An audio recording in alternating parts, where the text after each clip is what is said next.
New York City residents voted in a referendum in 2019 to institute ranked choice voting, and in 2021 we had the first set of ranked choice voting elections here in New York. This is to address a challenge that includes low turnout in elections, expensive runoff elections, and the lack of representativeness that comes from having pluralities elect elected officials. So in general, you should not rank anyone who you are absolutely opposed to having be elected to office, and then you should rank the remainder of people who you approve or would be comfortable with serving in office in the order of your preference. So there are some discussions about what's known as strategic voting as opposed to sincere voting to try to game the system in some way.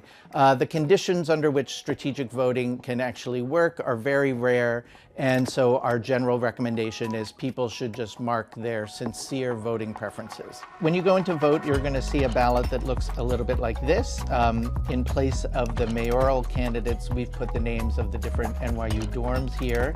I'm going to pick Broome Street #1 because that's where I'm a faculty affiliate. 3rd North is kind of close to my office, so I'll rank that as #2. For 3, I'm going to rank the Paulson Center, where I've taught.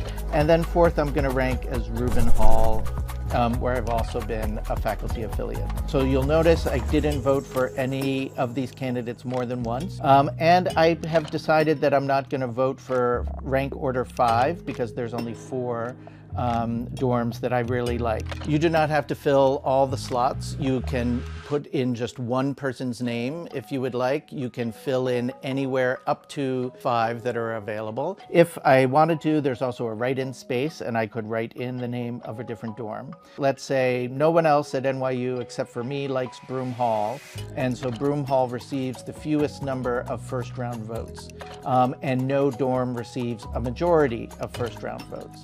So in that case, they're going to throw out my vote for Broome, and they're going to look to see who I voted as the #2 dorms. Then they're going to count up all of the first choice votes for the dorms that didn't get kicked out, and then they'll take all the people who voted for Broome and look at their second choice votes, and then sum up all the ballots again.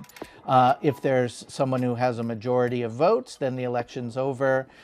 If there still isn't a dorm that has a majority of votes, they will eliminate whoever had the lowest number of votes after the second round, and then roll all of those people's votes over to the 3rd round, and so forth, until by the end, if it goes all the way to 5 rounds, there's only 2 candidates, and the person who receives the majority of votes wins.